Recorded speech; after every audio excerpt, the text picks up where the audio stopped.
Hello and welcome to Daily Reflection with Aneel Aranha. Today is February 25, 2020, and we're going to reflect on Mark chapter 9, 30 to 37. They went on from there and passed through Galilee.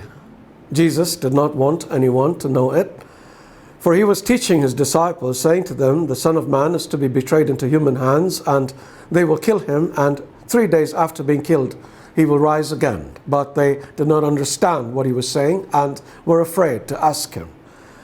Then they came to Capernaum, and when he was in the house, he asked them, "What were you arguing about on the way?" But they were silent, for on the way they had argued with one another who was the greatest. Jesus sat down, called the 12, and said to them, "Whoever wants to be first must be last of all and servant of all." Then he took a little child and put it among them, and taking it in his arms, he said to them, "Whoever welcomes one such child in my name welcomes me, and whoever welcomes me welcomes not me, but the one who sent me." The gospel of the Lord. Have you heard of Muhammad Ali? Of course you have. Muhammad Ali was one of the most famous boxers of all time. He used to boast that he was the greatest. One time when he was flying, he didn't have a seatbelt on, so the flight attendant came and asked him to buckle up. With typical arrogance, Ali said, "Superman don't need no seatbelt." And the attendant responded, "Superman don't need no plane."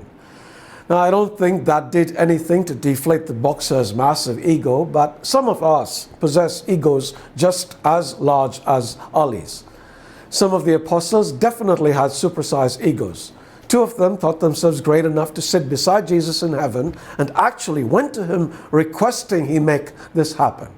The others were not much less, as seen in today's story. On their way from Galilee to Capernaum, they were arguing with themselves about who was the greatest. Now, you got to remember that most of these dudes were fishermen who probably didn't even have a high school education. They were chosen by Jesus because they were simple, humble people, but just a few months with Jesus had gone to their heads. Now, not only did they think of themselves as great, they believed themselves to be greater than the others. It was time for an ego deflation. I liked what the flight attendant did to Ali, but Jesus did it better.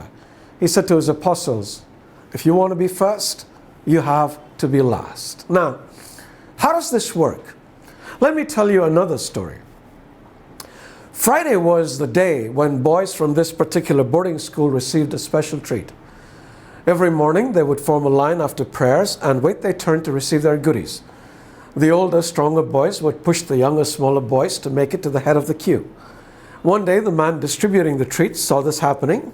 He waited until the line was formed, then with a big smile on his face went to the back of the line and started serving. The little ones who were last were now first, and I imagine a lot of egos deflated that morning. This may not be the perfect analogy, but I hope it makes the point. The last shall be first. And this one too.